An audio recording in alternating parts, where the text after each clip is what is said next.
Menyadari betapa sulitnya memahami orang-orang kuat ini, ia heran ketika mereka tiba-tiba mengubah keputusan. Ia kemudian menanyakan rencana semua orang. Apakah mereka memerlukan teleportasi dari Elizabeth? Elizabeth menyampaikan niatnya untuk membantu membangun kembali suku. Bosar berkata bahwa setelah memulihkan kartu, ia akan membantu guild lalu kembali untuk mendukung suku. Annie memilih pulang sendiri dengan alasan teleportasi membuatnya mual, meski sebenarnya ia memutuskan pergi ke tempat lain. Ling menanggapi bahwa karena semua punya rencana masing-masing, ia dan Elizabeth akan kembali.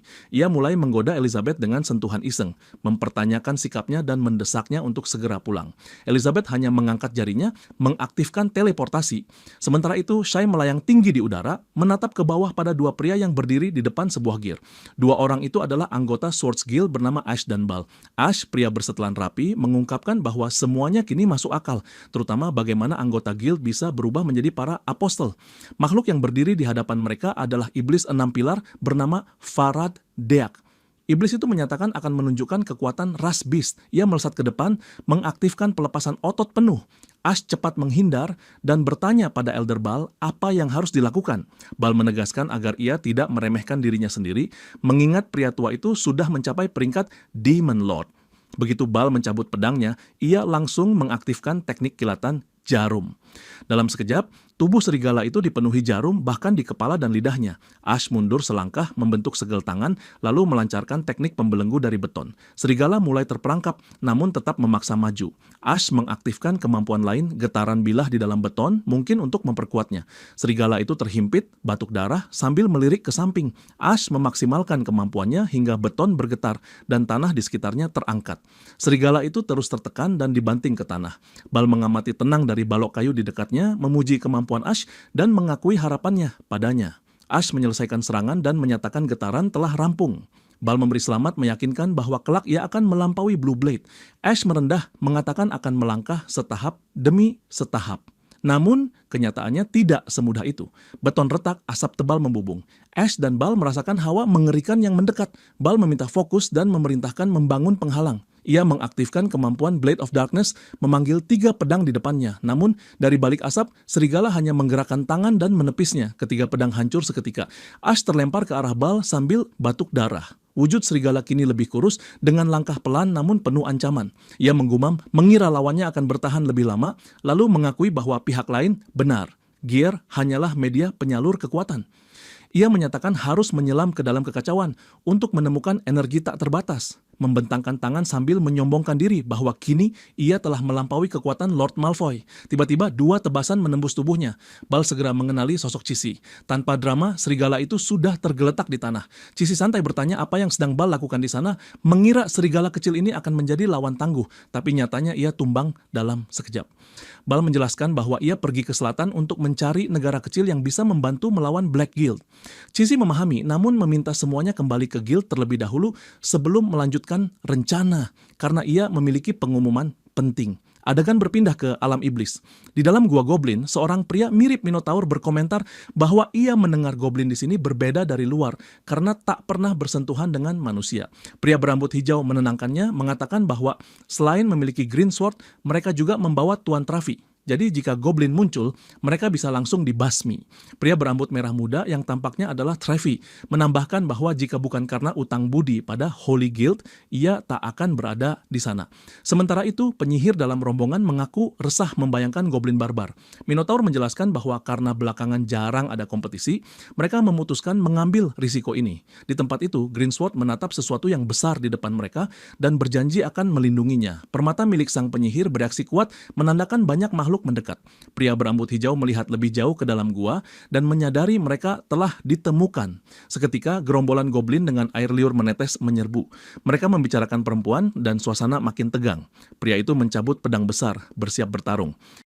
Goblin-goblin itu tampak sedikit cacat, memberi harapan kecil, namun ternyata darah berceceran dan Trafi sudah tersandar lemah di dinding.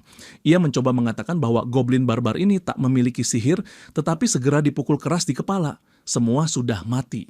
Kepala Minotaur terpenggal, pria berambut hijau terbelah, sementara sang penyihir terikat.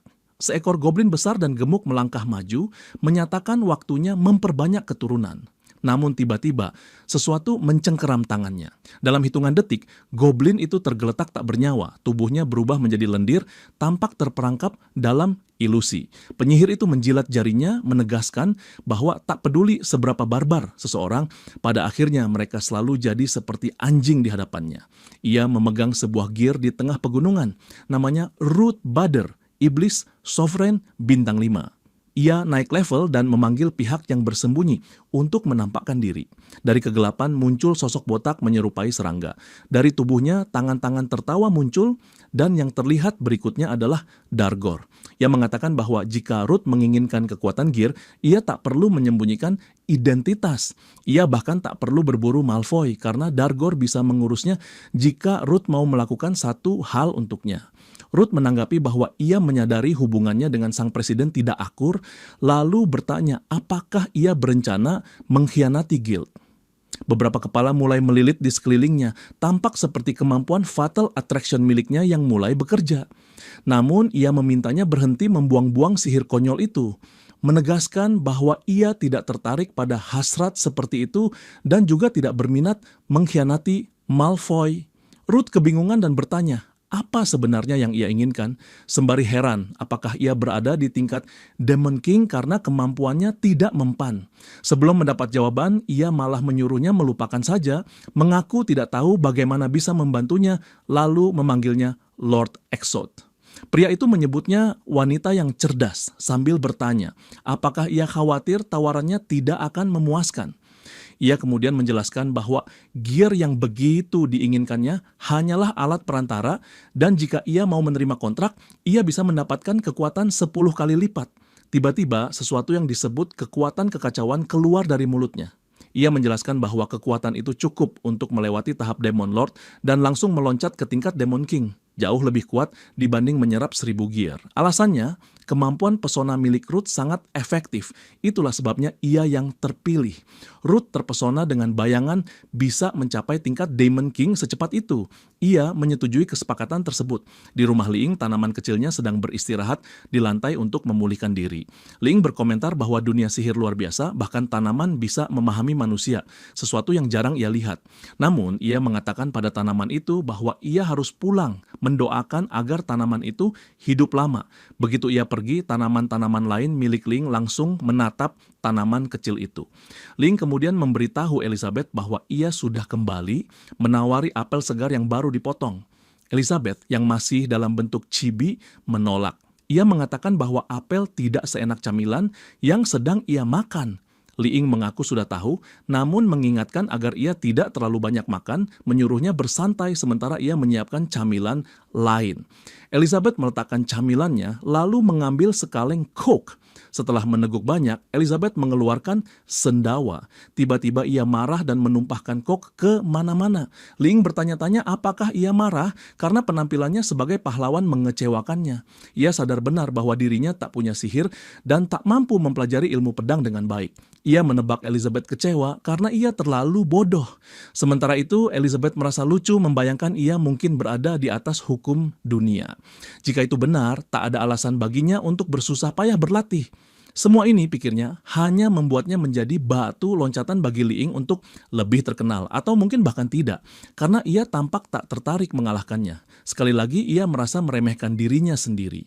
Ia menjatuhkan tubuh ke sofa, mengingat masa lalunya sebagai penguasa dunia. Kini, meski berstatus Ratu Iblis 7 bintang, hidup tak lagi berarti. Liing benar-benar tidak mengerti kenapa Elizabeth bisa begitu marah, sedih, murung, cemas, malas, tapi tetap makan begitu banyak. Ia kemudian menebak mungkin ia sedang haid meski selama setahun tinggal bersama, ia belum pernah melihatnya seperti ini. Mungkin siklusnya berbeda dari manusia. Ia memanggil Elizabeth untuk makan. Biasanya ketika malas, Elizabeth akan melayang datang, tetapi kali ini ia malah menubruk wajahnya di meja. Liing mengatakan bahwa ia tidak hanya membuat kari, tapi juga semur. Elizabeth menanggapi sinis, mengatakan tidak tertarik, lalu menyendok kari itu dan memakannya. Setelahnya ia berbalik, menyuruh Liing makan saja, dan menyatakan akan mengambil camilan lagi nanti. Namun, ketika Liing membuka tutup panci, ia memintanya melihat terlebih dahulu. Saat Elizabeth menoleh, cahaya hangat memantul di wajahnya. Sebuah sup kurma merah dengan telur dan sesuatu yang disebut trila. Ling menjelaskan cara membuatnya, lalu mengambil sesendok kecil dan menawarkannya pada Elizabeth. Ia menatapnya. Elizabeth jelas menganggapnya aneh, tetapi ekspresinya tetap datar. Ling tersenyum ramah, memintanya mencoba. Tanpa banyak peduli, Elizabeth menerima tawaran itu dan mencicipinya. Seketika ekspresinya berubah, seolah ia dipindahkan ke dalam sebuah sauna. Ia melihat ke bawah, menyadari betapa panasnya itu. Seseorang di depannya mengatakan ini adalah sauna gula merah. 3 orang kecil di sudut ruangan menjelaskan bahwa ini sangat baik untuk sirkulasi darah dan memulihkan tenaga. Masing-masing dari mereka mewakili sebuah rempah dan mengatakan mereka hadir untuk melayaninya. Sebuah handuk dilemparkan ke arahnya, tiba tepat waktu. Saat Elizabeth bertanya jenis pelayanan apa yang dimaksud, wanita kecil di sisi kanan mengatakan itu pijatan seluruh tubuh yang akan menyehatkan yin-nya dan mempercantik kulitnya. Air kaldu mulai bergerak dan Elizabeth mulai mengapung. Aneh, ketiganya memutar handuk kecil itu hingga Elizabeth jatuh tersungkur ke lantai. Ia mencoba bangun sambil bertanya apa yang mereka lakukan, tetapi salah satunya mendekat dan menggenggam tangannya, memintanya menutup mata dan menikmati pijatan. Elizabeth ingin melepaskan diri, namun perlahan merasakan sensasi itu menyenangkan. Yang lain memijat punggungnya, menenangkannya bahwa ini akan membawanya pada rasa damai, jadi tak perlu melawan. Pijatan putih telur itu diklaim akan membuat kulitnya sangat awet muda. Keduanya terus bekerja hingga setelah beberapa saat, si berwajah merah berkata, "Kini gilirannya." Gadis kecil lain menilai Elizabeth belum cukup rileks, namun mungkin tak masalah karena ia sudah mendapatkan dasar yang kuat dan sepertinya sanggup menahan. Ketiga orang kecil itu semuanya perempuan. Elizabeth bingung dengan pembicaraan soal menahan, apalagi wanita yang dimaksud tampak bergetar dan terlihat mustahil bisa mengalahkannya. Tiba-tiba wanita tua itu berkata ia harus meregangkan otot. Dalam sekejap tubuhnya berubah menjadi kekar layaknya binaragawan. Elizabeth terkejut, namun sebelum sempat bereaksi, betisnya telah tergenggam. Wanita itu berkata, ia tidak bisa bersikap lembut. Elizabeth ingin kabur, namun wanita lain menegaskan bahwa pijatan ini sempurna untuk membuka meridian dan memperlancar peredaran darah. Maka dimulailah sesi peregangan dan pelepasan otot. Elizabeth tampak menderita, atau setidaknya begitulah kelihatannya. Wanita berambut keriting ketat, Miss Trella adalah seorang Saint 9 bintang. Yang dikenal memiliki kulit sempurna adalah Saint 11 bintang, dan si berambut merah adalah Saint 17 bintang. Elizabeth seperti biasa berada dalam transcendence pada momen itu. Saat kembali ke rumah, ia naik level mencapai tingkat ke-8. Ling berdiri di sana sambil memegang sebuah kumparan. Ling bertanya apakah Elizabeth merasa lebih hangat. Ia melihat wajahnya agak memerah, mengira mungkin efeknya berhasil. Sang ratu perlahan membuka mata. Ia bertanya apakah Elizabeth sanggup menahannya atau justru merasa ini terlalu berbeda kali ini. Bagi Elizabeth, semua ini hanya menunjukkan bahwa Ling bisa mengubah aturan sesukanya, membuatnya tak punya peluang untuk menang. Jarak kekuatan mereka terlalu besar, hingga yang tersisa hanyalah menerima kekalahan. Elizabeth berkeringat bahkan tak tahu harus berkata apa. Tiba-tiba tubuhnya kembali ke bentuk cabi, mengakui bahwa kemampuan mengubah aturan itu nyata, sehingga ia tak bisa berbuat apa-apa. Ia ambruk di atas meja, mengatakan, tidak peduli apa yang dimakannya, semuanya akan tetap sama. Tak mengerti kenapa kondisinya tidak membaik, Ling memutuskan membiarkannya beristirahat dan tidak mengganggunya. Ia mengatakan akan pergi berlatih bersama Alpha, menanyakan apakah Elizabeth tidak keberatan. Terbaring di sofa, Elizabeth hanya memintanya melakukan apa yang ia mau. Saat Ling keluar, ia menyadari Alpha tidak berada di tempat biasanya. Di batang pohon, ia tahu bocah itu sering bersama Wan Kai dan bertanya-tanya apakah mereka pergi berjalan-jalan di sekitar pekarangan. Memang benar, keduanya sedang bersama. Alpha mengeluhkan suara aneh yang terus terdengar semakin keras. Wan Kai bertanya apakah ia hanya mencari alasan untuk malas karena ia sendiri tidak mendengar apa-apa. Alpha bersikeras mengatakan telinganya berdengung selama berhari-hari hingga sulit tidur. Tiba-tiba Wan Kai berdiri menyuruh Alpha bersiap karena ada sesuatu yang mencurigakan mendekat dari jarak 3 kilometer. Seseorang terlihat berlari menghindari goblin-goblin gemuk. Muncullah penyihir licik itu lagi dengan rencana kecilnya, mengaku tak menyangka akan menemukan informasi berharga, lokasi pasti sang pahlawan legendaris dan Ratu Iblis Elizabeth, informasi yang diberikan oleh Tagore. Ia yakin sang pahlawan jauh lebih kuat dari Malfoy, apalagi ia pernah membantunya naik level dengan mudah. Kesempatan ini sempurna karena kemampuan pesonanya memungkinkannya mengalahkan musuh meski lebih lemah, bahkan dengan Elizabeth di dekatnya selama sang pahlawan adalah seorang pria. Yang tidak ia sangka adalah sebuah torpedo menghantam punggungnya. Kebingungan, ia menoleh dan melihat dua goblin telah hancur. Masalahnya, keduanya memiliki dark gear sehingga seharusnya tidak bisa dikalahkan begitu mudah. Ledakan lain membuat tubuhnya gemetar. Wan Kai telah mengarahkan semua senjatanya, langsung menanyakan tujuan kedatangannya. Ruth bergetar, tak mampu berbicara lancar. Ia sadar jika salah bicara, nyawanya tamat. Namun Alpha yang ceroboh menyuruh Wan Kai berhenti menakuti gadis yang katanya hanya melarikan diri dari monster. Alpha memperkenalkan diri sebagai tangan kanan pahlawan legendaris dan pemegang sejati pedang suci. Anjing kecil itu menggonggong memintanya diam dan berhenti memberi informasi sebelum melakukan analisis. Lengan analisis mendekat membuat Ruth bertanya-tanya apakah itu monster, alat sihir, atau sesuatu yang lain. Ia merasakan energi memindai tubuhnya. Jika rahasianya terbongkar, segalanya akan berakhir. Segera ia mengaktifkan kekuatan Fatal Attraction. Seketika Alpha jatuh ke dalam ilusi. Ia membayangkan berada di sisi pahlawan Li Ying yang menanyakan apa yang dipikirkannya. Mereka sudah menebas tembaga, melawan naga, berkelana, berduel di sana-sini, dan merayakan setiap kemenangan. Sementara di dunia nyata, situasi mungkin sedang kacau. Kini dalam ilusi, ia mengomandani kapal dan menyerbu kastel Elizabeth. Pahlawan bertarung gagah, sedangkan Elizabeth terbaring kalah. Li Ying mengangkat pedang, mengatakan bahwa ketika ia tersesat, Alpha selalu membimbingnya. Mereka adalah pasangan yang hebat. Alpha tersenyum, meyakini bahwa ikatan itu akan selalu ada dan senang bisa bersamanya. Tiba-tiba terdengar ledakan di belakang Wan Kai. Rupanya ilusi itu juga mempengaruhinya hingga kini ia berlari di lapangan seolah bermain kejar-kejaran dengan Li Ying. Ia melempar frisbee dan Alpha menangkapnya sambil tertawa. Elizabeth menutup bungkus camilan, sementara Li Ying terus mengelus kepala Wan Kai. Senjata pun dilucuti. Ruth menyatakan bahwa selama ada hasrat, mustahil menolak pesonanya sekuat apapun seseorang. Namun sistem Wan Kai tiba-tiba berbunyi mendeteksi virus. Beberapa file diperbarui dan celah keamanan ditutup. Seketika senjata kembali diarahkan padanya. Ruth bingung, tak mengerti kenapa pesonanya gagal. Wan Kai memerintahkannya menjelaskan siapa dirinya dan kenapa menyerang sistemnya demi membuatnya senang. Ia menyadari Ruth bukan ancaman langsung, tapi karena tak tahu niatnya, memutuskan lebih aman untuk menyingkirkannya. Ruth gemetar, tidak paham bagaimana situasi memburuk begitu cepat hingga seseorang datang memanggil Wan Kai dan Alpha. Semua terdiam dan anjing kecil itu langsung menunjukkan hati di matanya, melucuti semua senjata, lalu melompat-lompat menyambut Li Ying. Li Ying mengatakan ia mendengar suara keras dari arah itu. Ruth langsung sadar inilah pahlawan legendaris, seorang pria normal, lebih mudah baginya untuk dikuasai. Kisah klasik pahlawan menyelamatkan putri selalu berhasil, jadi ia memutuskan memainkan peran itu. Ia menjatuhkan diri jauh di depan.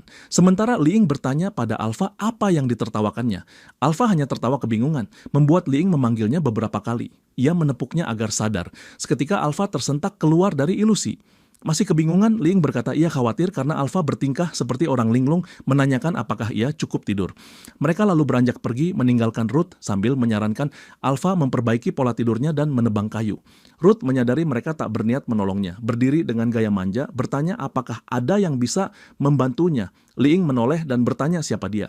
Sementara itu, di rumah Elizabeth sedang makan keripik dan menambah berat badan. Alpha datang dengan seseorang terjatuh di kepalanya, sementara Li Ying berjalan sambil menggendong seorang wanita di pelukannya. Elizabeth langsung marah, sementara Li Ying bertanya pada Ruth apakah ia merasa sakit dimanapun. Ruth menjawab tidak, hanya sedikit pusing dan butuh istirahat. Li Ying menempatkannya dengan hati-hati di sofa, sementara Elizabeth tampak siap membunuh tamu ini. Li Ying memintanya beristirahat sebentar sementara ia menyiapkan teh. Dari sofa, Elizabeth memancarkan aura berbahaya. Alpha dan Anga bergetar ketakutan, mengaku tidak melakukan apapun, tapi Elizabeth sudah meluncurkan tendangan terbang ke wajah anjing itu, membuat Alpha bersiap mencabut pedang. Anjing malang itu terpental jauh. Teriakan yang terdengar kacau menandakan kesalahpahaman, tetapi Elizabeth langsung meraih kepala Alpha, menuntut penjelasan kenapa ia terus membawa orang ke rumah dan apakah ia tidak mengindahkan peringatannya sebelumnya. Ruth menyadari bahwa inilah Ratu Iblis legendaris Elizabeth. Meski belum memahami sepenuhnya, ia yakin telah memicu masalah antara Elizabeth dan senjata itu. Yang ia butuhkan sekarang hanyalah menangkap sang pahlawan Li Ying dan menggunakannya untuk membunuh Elizabeth.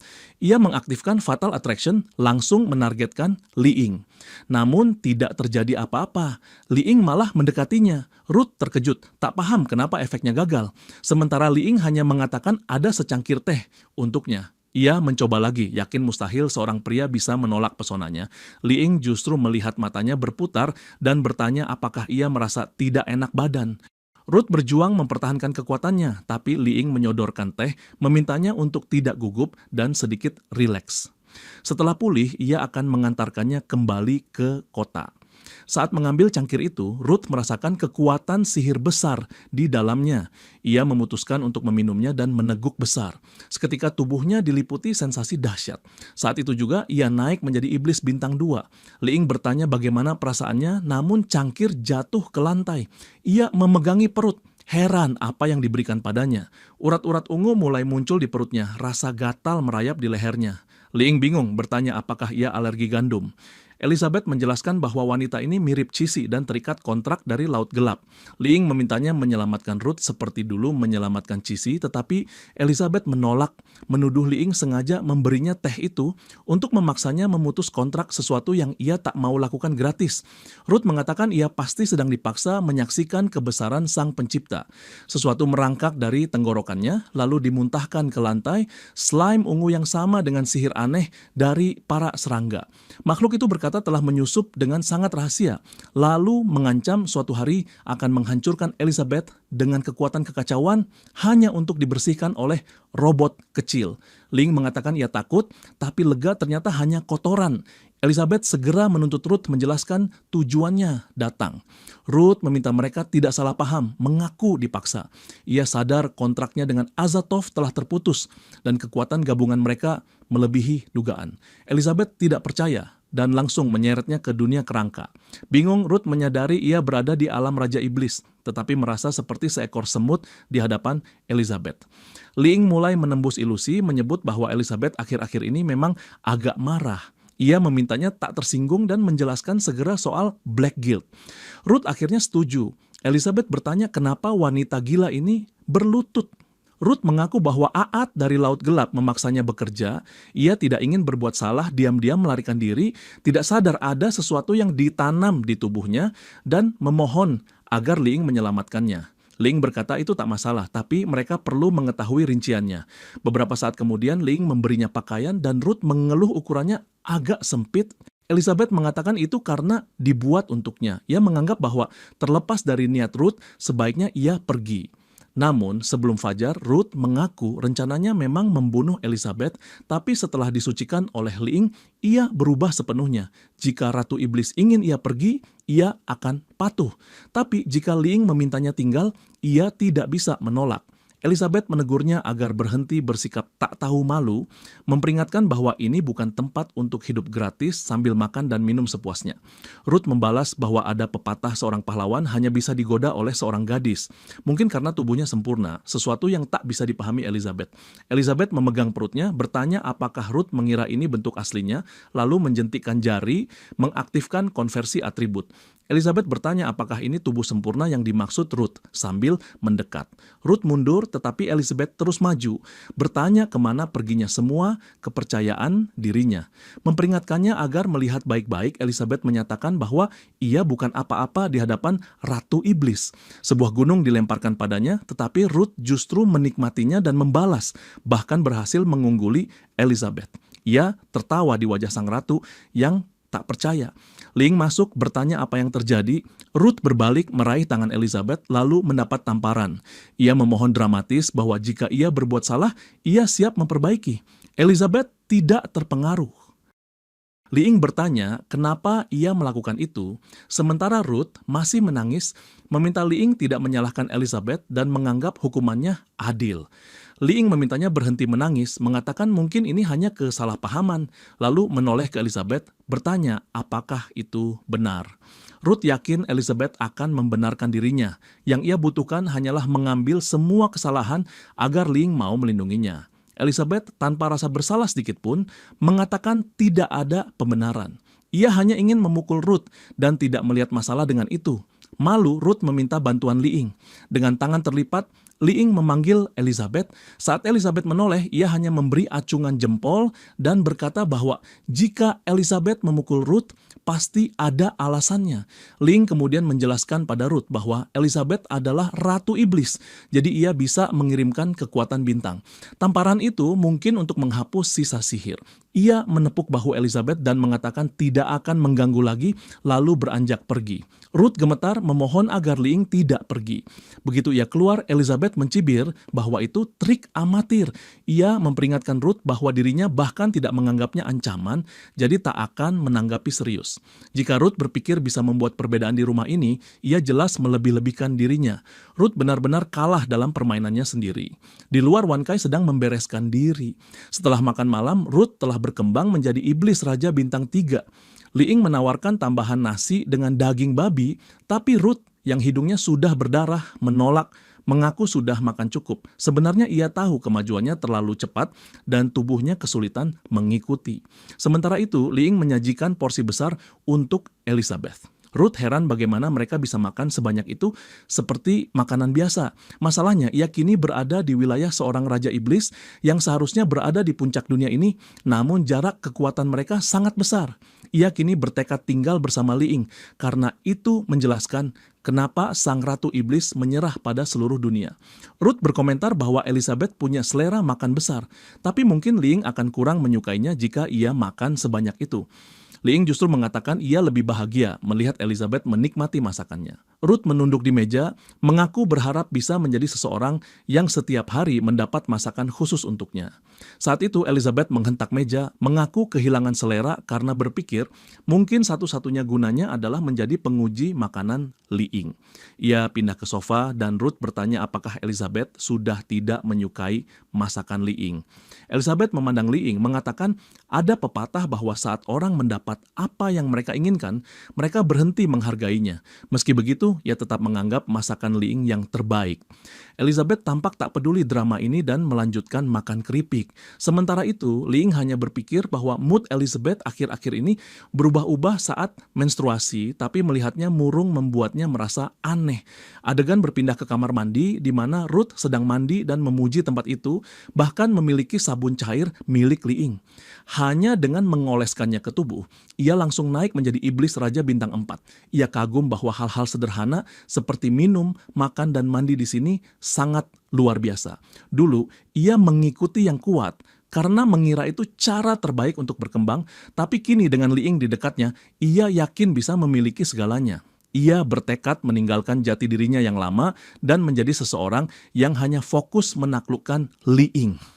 Di ruang tamu, Li Ying sedang duduk ketika Ruth berteriak dari kamar mandi meminta pakaian.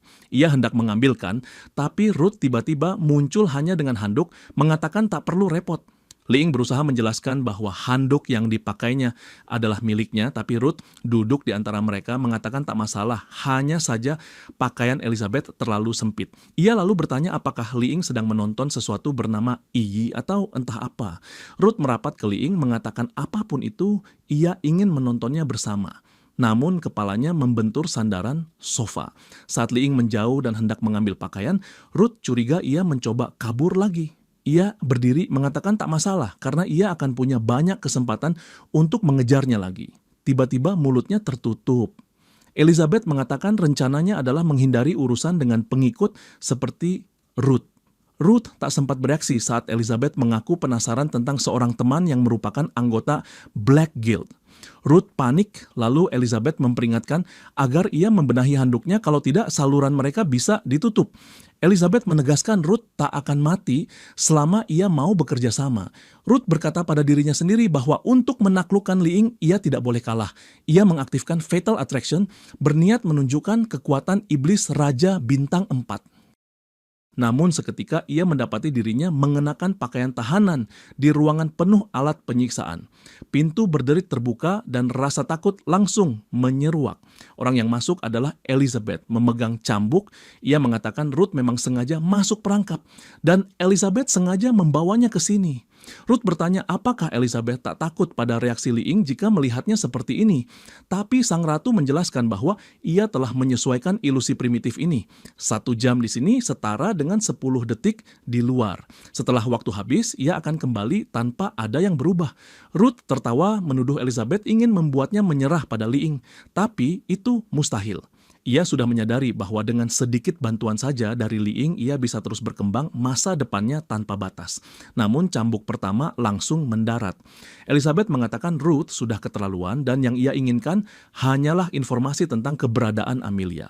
Cambukan berikutnya menghantam paha, wajah, dan leher Ruth. Elizabeth mengatakan sudah lama tidak mendengar kabar Amelia dan jelas Black Guild belum hancur. Ia ingin tahu apakah Amelia telah ditangkap. Ruth berusaha mengatakan ia tidak tahu apa-apa soal itu, tetapi cambuk Elizabeth terus menghujam, memerintahkannya untuk bertahan. Suara cambuk menggelegar di udara, membuat tubuh Ruth bergetar hebat.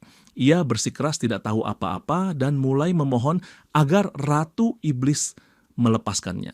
Elizabeth mulai mempercayai ucapannya, menanyakan kemana Amelia pergi, tetapi di saat yang sama, ia sangat menikmati momen balas dendam ini. Ia bahkan bertanya-tanya apakah kepuasan ini muncul karena cemburu pada Li Ying. Tiba-tiba, suara seseorang memanggil, bertanya apa yang sedang ia lakukan. Li Ying masuk dengan gaya, bertanya bagaimana pendapat mereka tentang pakaiannya. Elizabeth memerah dan tidak bisa berkata apa-apa. Ruth hampir meneteskan air liur memuji penampilannya, tapi nyatanya Li Ying hanya memegang kaos putih polos, bertanya apakah ukurannya pas. Pintu mendadak tertutup dan Elizabeth langsung kabur, meninggalkan Ruth yang terbaring lemas bersumpah tidak akan melakukan hal seperti ini lagi. Li Ying terkejut melihat Ruth dalam kondisi begitu. Malam pun tiba. Ruth membungkus diri dengan selimut, masih diliputi rasa takut. Kini ia sudah menjadi iblis Raja Bintang 4, sekuat Sword Queen atau bahkan Black Guild, tetapi mengapa kedua orang di depannya membuatnya merasa sekecil semut? Ia tiba-tiba bangkit, membakar tekad untuk tidak menyerah, tetapi pandangannya terhenti pada Elizabeth yang berdiri di jendela menatapnya. Elizabeth menunjuk matanya, memberi isyarat bahwa ia mengawasinya.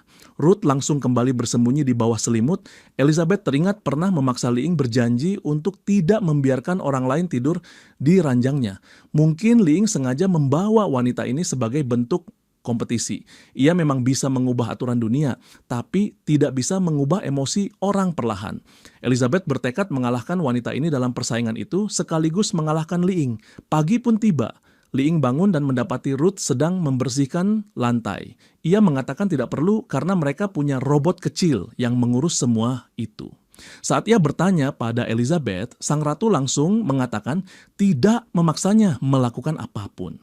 Ruth mengaku hanya ingin membersihkan sedikit karena membuat berantakan kemarin, meski sebenarnya ia hanya mencari alasan untuk menghindari tatapan Elizabeth yang menusuknya. Pagi itu, Li Ying menghampiri dan membantunya berdiri. Elizabeth memperhatikan dari sudut ruangan, lalu sengaja menumpahkan jus di meja dan mendorong Ruth. Ia merebut kain pel dari tangan Li Ying, mengatakan membersihkan lantai itu pekerjaan mudah dan ia akan menunjukkan caranya. Li Ying menahannya, mengatakan itu aturan, jadi sebaiknya ia segera melepaskannya. Elizabeth terpaksa menyerah dan Li Ying pergi membereskan semuanya. Dalam pikirannya, aturan itu berarti ia tahu Elizabeth masih sakit dan sedang menstruasi. Jadi sebagai ksatria, ia tidak akan membiarkannya bekerja. Dengan bangga, ia merasa telah menyelesaikan krisis ini. Ruth mengejek Elizabeth setuju dengan Li Ying, menyebut Elizabeth kadang kasar dan suka ikut campur. Elizabeth dengan dingin mengatakan hari ini Ruth akan pergi dan ini adalah kesempatan terakhirnya bicara bodoh sekali lagi. Ia akan dimusnahkan saat itu juga. Ruth gemetar dan buru-buru mengatakan akan segera pergi. Li Ying merasa seperti harta langka yang dijaga orang terkuat kedua di dunia. Beberapa butir telur digoreng dan ia membuat ramen untuk sarapan. Dengan acungan jempol, ia memanggil semua untuk makan. Ruth ragu bertanya pada Elizabeth apakah ia boleh makan. Elizabeth membentak agar ia cepat makan, lalu menghilang. Ruth mulai makan sedih karena ini mungkin hadiah terakhir dari sang pahlawan. Li Ying bertanya mengapa ia pergi begitu cepat. Elizabeth langsung berkata akan membuka portal begitu Ruth selesai makan, lalu bertanya mengapa Li Ying peduli. Ia mengatakan hanya ingin meminta bantuan She dan Mr. Bose karena semua orang menentang Black Guild. Ruth bertanya apakah yang dimaksud adalah Chisi dan Bose dari Card Guild. Elizabeth menyuruhnya diam, mengingatkan bahwa Ruth sudah memutuskan kemana akan pergi. Ruth sadar ia tak punya peluang lagi untuk tinggal, tapi kini ia tahu pertumbuhan Card Guild dan menghilangnya Chisi berkaitan dengan tempat ini. Li Ying menyarankan mereka bisa membicarakannya nanti. Ruth meminum air dan memakan telur. Elizabeth bertanya mengapa ia berisik sekali saat makan. Ling menegurnya karena menaruh terlalu banyak cuka pada makanannya. Ucapannya terdengar seperti sindiran agar berhenti cemburu, tapi nyatanya Elizabeth benar-benar memakai cuka. Ia malu mengira Ling menyinggung rasa cemburunya.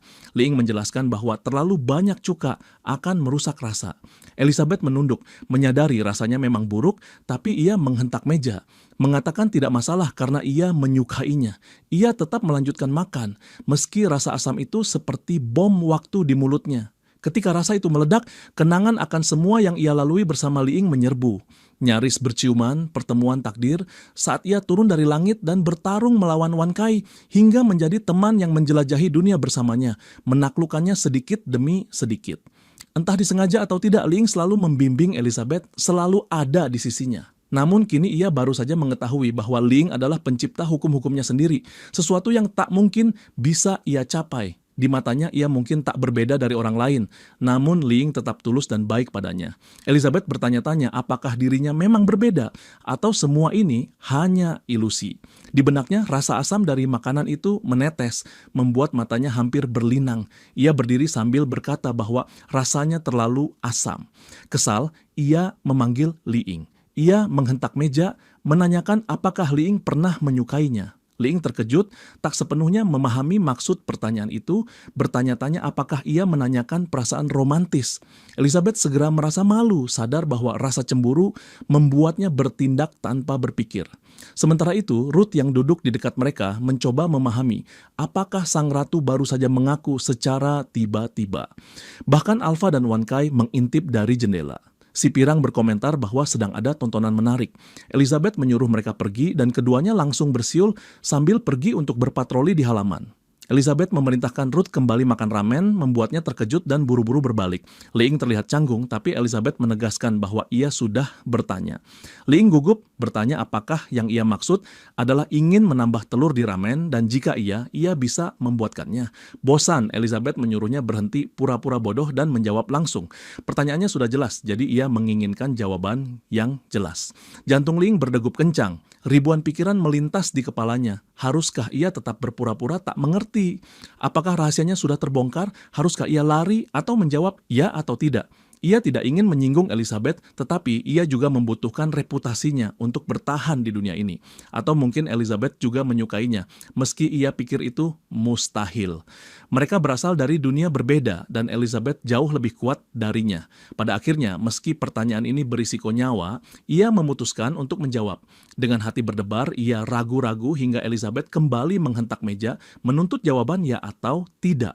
Akhirnya Liing mengakui bahwa ia menyukai cara Elizabeth marah padanya, menyukai ketika ia makan masakannya saat mereka menjelajah dunia bersama dan bagaimana Elizabeth melindunginya saat keadaan sulit.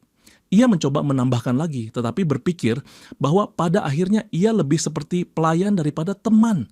Sementara itu Elizabeth adalah makhluk terkuat di dunia ini, Ratu Iblis. Elizabeth mulai gelisah mendesaknya untuk segera menjawab. Liing memutuskan untuk menghiburnya dengan hidangan sempurna. Ia mengatakan telah membuat puding dan pergi mengambilnya. Saat berdiri, ia mengatakan betapa bahagianya ia atas setahun yang mereka lalui bersama. Jika Elizabeth tidak muncul, mungkin ia masih hidup sendirian di dunia yang ia ciptakan. Ia kembali membawa puding dan berkata bahwa jika Elizabeth memakannya sampai habis, ia akan mengerti jawabannya. Elizabeth bersemangat mengaku paham maksudnya. Ia menafsirkan bahwa Liing tak bisa mengatakan secara langsung karena akan bertentangan dengan perannya sebagai pencipta hukum, jadi caranya menjawab adalah dengan memberikan puding sempurna itu, dan jika ia menerimanya, sama saja dengan mengiyakan cintanya. Ia mengulurkan tangan untuk mengambilnya, tapi Liing menarik kembali. Menyuruhnya melupakan saja. Bingung, Elizabeth bertanya alasannya, dan Liing mengatakan ada aturan. Elizabeth yang sudah membayangkan pernikahan heran mengapa Liing masih belum mengungkapkan perasaannya. Dengan satu tangan di saku, Liing menjelaskan bahwa apakah ia menyukai Elizabeth atau tidak ditentukan oleh aturan. Sebagai presiden, ia yang menciptakan 10 aturan. Sambil memegang dagunya, ia bertanya apakah Elizabeth mengerti. Di dalam rumah, Elizabeth bergumam bahwa aturan itu bodoh, mengatakan pada dirinya sendiri bahwa ilusi-ilusi aneh ini terus menyusup ke pikirannya. Liing menjelaskan bahwa di dunia asalnya aturan memang berlaku begitu. Ia mulai gugup karena di bumi wanita tidak boleh makan makanan dingin saat menstruasi. Itulah aturannya. Elizabeth menangis mengatakan ia mengerti semua omong kosong soal aturan ini. Ia menyimpulkan bahwa pada akhirnya ia tidak berbeda dari orang lain di mata Liing. Setetes air mata jatuh di pipinya dan ia menghilang dengan teleportasi. Liing hanya bisa berdiri kebingungan. Tidak tahu kemana Elizabeth pergi, ia menebak sang ratu tersinggung setelah menyadari perasaannya lalu menghilang. Kenyataannya, Liing tidak berpengalaman dalam urusan hati, jadi ia tak mengerti apa yang Elizabeth pikirkan. Ia selalu berusaha menjaga jarak yang tepat. Ruth di sisi lain memahami semuanya. Ia tahu dua orang bodoh ini saling jatuh cinta. Saat itu ia melihat cara baru untuk menang. Ruth mengatakan karena Elizabeth tidak ada, ia ingin mencoba puding itu.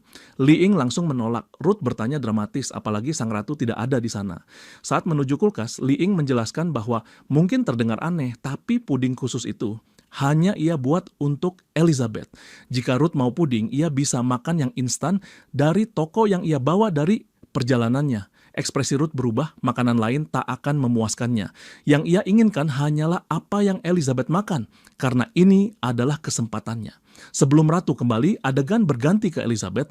Ia sudah kembali ke rumah mengatakan ia telah memproses emosinya dan siap melakukan apa yang perlu dilakukan.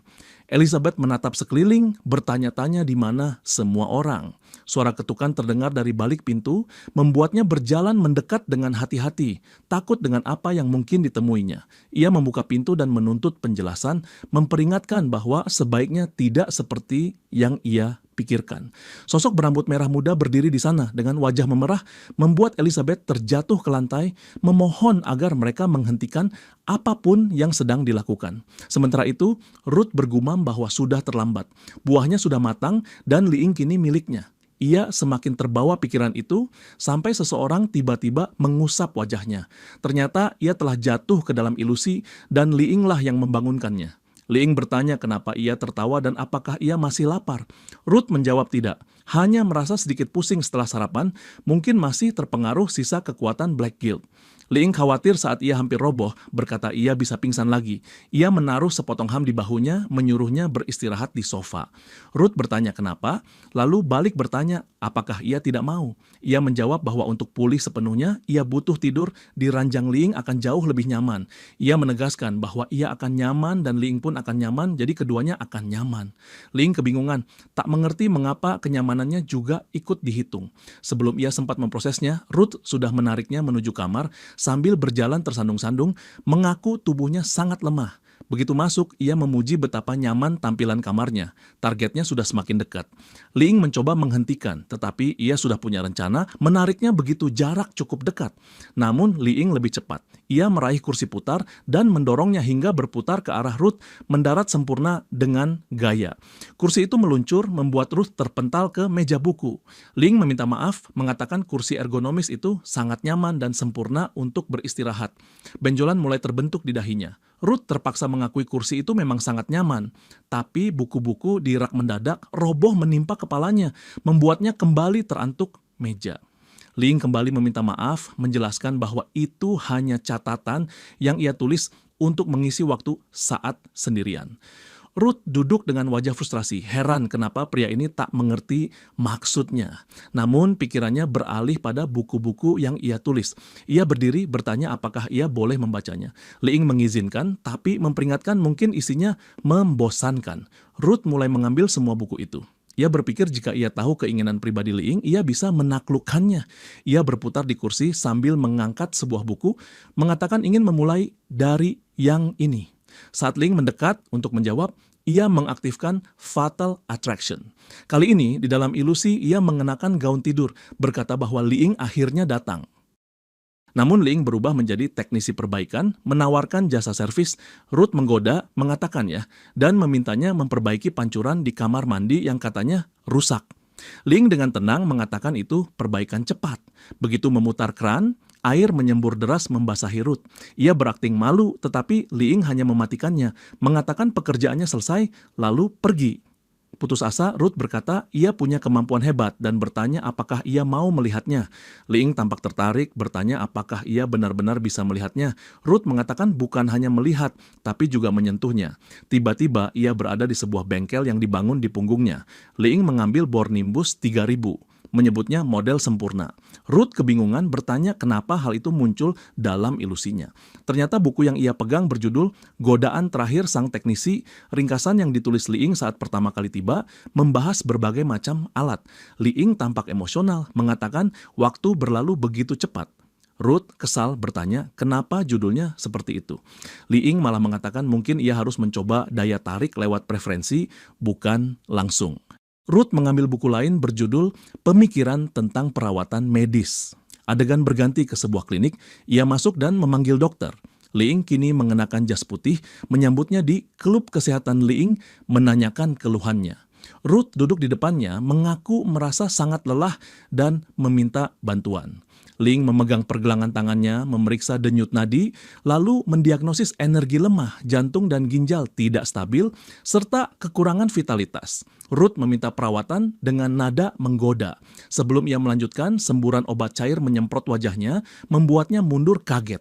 Li-ing dengan tenang menawarkan obat tradisional Tiongkok untuk diminum 2 kali sehari demi pemulihan penuh. Ruth menolak, mengaku tak tahan bau obat itu, dan menyarankan pijatan saja. Li-ing mengangguk, mengatakan ia tahu pijatan tulang yang lebih merangsang daripada obat, tapi perlu melepas sebagian pakaian. Ruth tertarik setuju, merasa ia akhirnya berhasil mengambil alih situasi.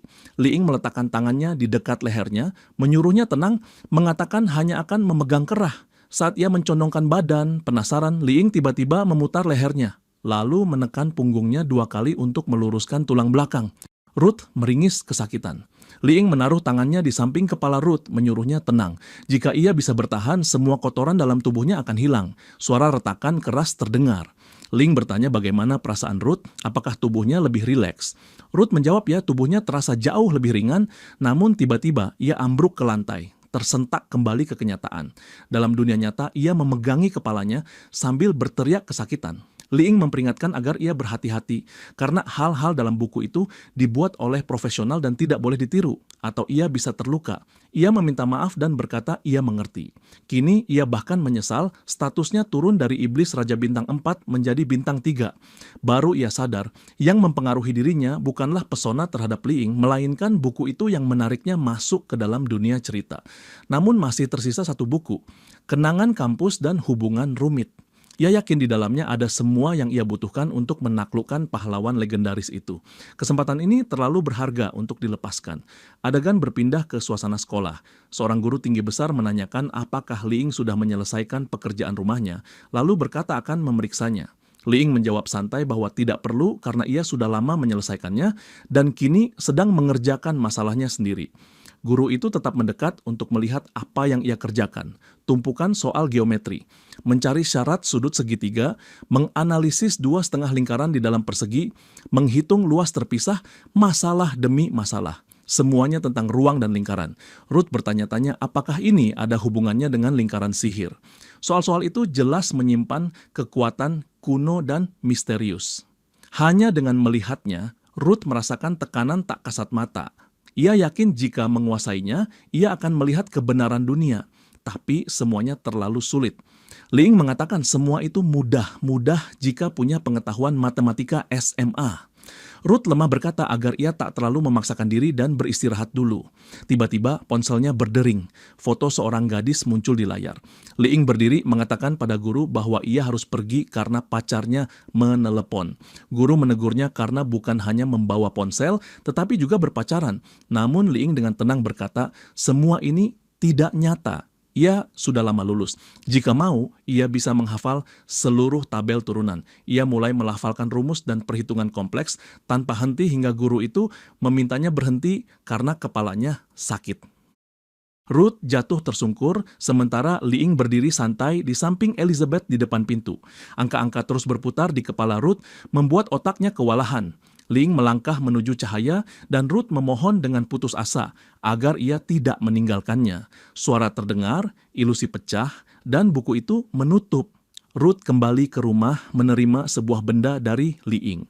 Ia mengatakan buku itu agak memalukan dan memintanya melupakannya. Awalnya buku itu dimaksudkan sebagai kumpulan soal geometri, tetapi akhirnya berubah menjadi kisah cinta murni ala sekolah menengah. Ruth mulai merenungkan konsep cinta murni, mulai memahami mengapa hatinya terasa nyeri ketika mengingatnya. Ingatannya kembali pada masa ketika ia memanggil kaptennya, pria yang berjanji akan menjaganya selamanya. Mereka pernah berpelukan, namun segalanya berubah saat ia dikhianati bukan sebagai kekasih, melainkan sebagai anggota guild. Bahkan ia bukan sekadar dikhianati, ia ditinggalkan begitu saja. Sang kapten berkata, jika ia tak mau menyenangkan orang tua pemilik guild, ia tak akan memenuhi syarat untuk dungeon berikutnya dan tidak akan mendapat uang. Sepertinya ia menusuk dada kapten itu, menyerap seluruh energinya. Sejak saat itu, ia membangkitkan kekuatan pesona dan mulai berkelana di benua, menggoda orang-orang dan menghisap energi hidup mereka. Semakin terjerumus, semakin kuat ia jadi, hingga akhirnya bergabung dengan Black Guild. Tapi kenyataannya, semua itu hanyalah upaya untuk melupakan cinta sejati yang sudah lama hilang. Setelah itu, Ruth menyentuh benda yang diberikan Li Ying. Benda itu mengeluarkan suara lembut dan tubuhnya terangkat, melayang di udara. Ia benar-benar berubah menjadi seorang saint. Li Ying kebingungan tak mengerti mengapa ia berubah. Ruth berterima kasih mengatakan bahwa Li Ying telah membangunkannya dan kini ia punya misi, menyebarkan cinta sejati ke seluruh dunia dan melawan kekuatan jahat. Namun hanya dengan satu nada dari musik itu, ia lenyap begitu saja. Li Ying tercengang, bertanya-tanya bagaimana orang-orang di dunia ini bertarung. Adegan berpindah ke suatu tempat di alam iblis.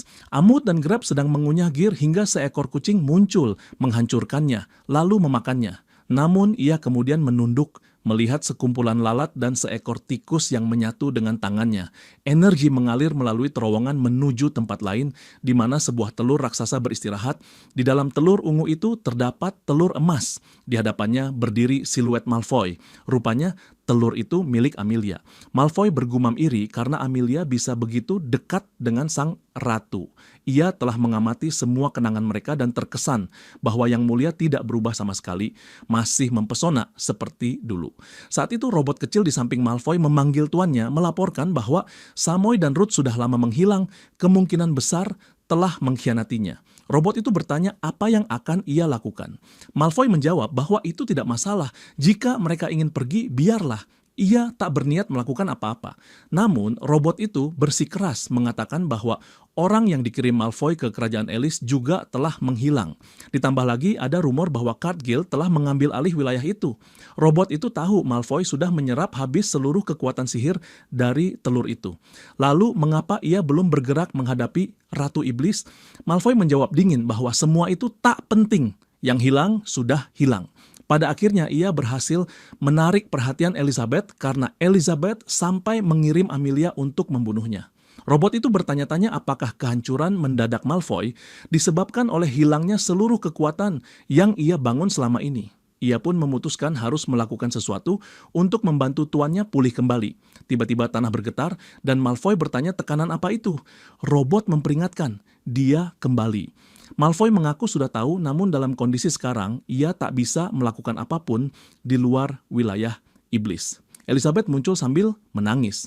Ia teringat peraturan sang pencipta dan bahwa emosinya tak berarti apa-apa. Setetes air matanya jatuh ke tanah, menumbuhkan rerumputan dan bunga.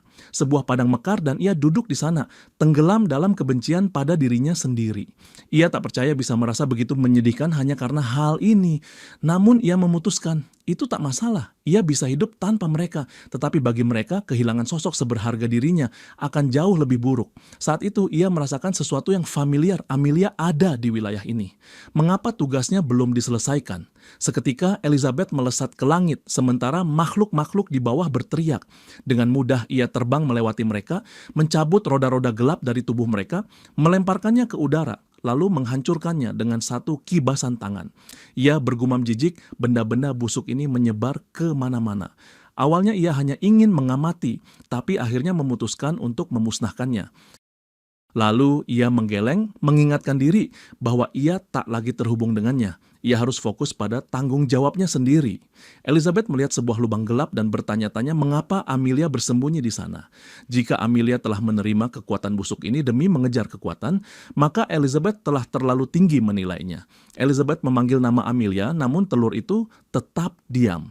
Ia tahu Amelia tak mungkin melanggar kontrak mereka. Hanya ada satu kemungkinan, tetapi Elizabeth menganggapnya mustahil. Sebagai naga emas di wilayah Raja Iblis, tak terpikirkan ada yang bisa mengalahkannya. Elizabeth mengangkat tangannya, mengalirkan energi gelap ke tanah. Sebuah tangan muncul, menarik telur itu dari kedalaman. Ia memeriksanya dengan saksama, lalu memberi tekanan hingga cangkangnya retak. Telur itu melayang ke arahnya. Elizabeth melemparkan mantra dan menyentuhnya. Cangkang pun hancur, menampakkan Amelia. Namun begitu Amelia sepenuhnya keluar, Elizabeth melihat sebuah tanda di dadanya. Melihat tanda itu, Elizabeth mengakui bahwa ia telah meremehkan Black Guild. Kehidupan dan kekuatan sihir Amelia telah habis terkuras, menyisakan tubuh kosong. Elizabeth mencium kening Amelia, mengaktifkan mantra kehidupan 1000 tahun. Setelah kebangkitan selesai, Amelia membuka mata. Elizabeth langsung menuntut penjelasan, namun Amelia justru bertanya, "Siapa kamu?" Seketika Amelia juga tampak bingung siapa dirinya sendiri. Elizabeth sadar ada seseorang yang telah mencuri jiwa dan ingatan Amelia. Ia bersumpah akan menemukan Malfoy terkutuk itu dan menghancurkannya. Auranya meluas ke seluruh planet, mengaktifkan tatapan Ratu Iblis. Di tengah pertempuran, beberapa pihak merasakan tatapan itu. Sword Saints Guild menyadari mereka diawasi. Hal yang sama terjadi di kerajaan Elf dan bahkan Tagor pun merasakannya. Tagor berbisik bahwa sudah saatnya kembali ke Laut Gelap. Sementara itu, Alpha dan Anai berjalan santai, sudah terbiasa dengan kehadiran ini. Namun, anak kita justru merasa sedih dan hampir menangis memikirkan betapa jauhnya hubungan mereka sekarang. Menatap layar sistemnya, ia bertanya-tanya apakah ini provokasi dan apakah ia harus menyerang. Tidak jelas apakah ini pikirannya sendiri atau milik orang lain. Elizabeth melihat semua itu dan merasa lega melihat ia begitu terguncang karena jarak di antara mereka. Ia tahu kini ia telah lengah, tetapi segera sadar ini bukan waktunya untuk tenggelam dalam pikiran itu. Ia membelai wajah Amelia dan memeluknya, berjanji akan memulihkan ingatannya. Adegan berganti. Sebuah peta menampilkan lokasi Black Guild, laut kekosongan, rawa beracun, dan gunung berapi neraka. Lokasi berikutnya di tempat pelatihan Raja Iblis. Telur ungu milik Elizabeth ada di sana. Robot bertanya mengapa mereka berpindah ke sana. Malfoy menekan tombol di singgasananya, menjelaskan bahwa ia telah memasang penghalang untuk melawan sihir Elizabeth agar mereka tidak ditemukan. Robot bingung, bertanya, apakah menemukan Elizabeth bukan tujuan akhirnya? Malfoy membenarkan, tapi justru karena itu ia harus berada dalam kondisi puncak sebelum menghadapinya. Robot mencoba menenangkan diri dan bertanya apakah ada yang bisa ia lakukan untuk tuannya. Malfoy menjawab tenang, untuk saat ini tidak ada. Ini adalah ujian kesabaran, dan siapapun yang mampu bertahan paling lama akan menjadi pemenang. Ia mulai melontarkan banyak pepatah, semuanya menekankan bahwa kesabaran membawa kemenangan. Bagi dirinya yang sudah menunggu begitu lama, terus menunggu bukanlah hal sulit. Sekali lagi, ia memutar kembali kenangan Amelia. Ia berkomentar bahwa di luar semua urusan lain, bisa dengan santai menonton kenangan-kenangan ini adalah sesuatu yang cukup menyenangkan baginya. Robot di sampingnya mulai frustrasi. Baginya, mudah saja bagi si lelaki tua itu untuk berkata begitu. Tetapi Malfoy seharusnya mengerti bahwa semua guild lain sedang bertambah kuat, sementara mereka perlahan kehilangan pengaruh. Sementara itu, di tempat Liping, ia berkomentar santai bahwa sudah cukup lama sejak kepergian Elizabeth. Sambil memotong bawang, matanya berair. Ia teringat bahwa sup bawang selalu bisa membuatnya ceria. Potongan bawang ia masukkan ke dalam panci sambil bertanya-tanya apakah perasaannya begitu mudah terlihat. Dan setelah semua yang terjadi, apakah mereka masih bisa berteman? Menoleh ke jam, dengan sup sudah siap terhidang di meja, ia tidak mengerti mengapa Elizabeth belum juga kembali. Pintu tiba-tiba terbuka, wajahnya langsung cerah penuh harapan. Namun yang masuk hanyalah Alpha dan Wang Kai, membuat kekecewaan langsung tergambar di wajahnya.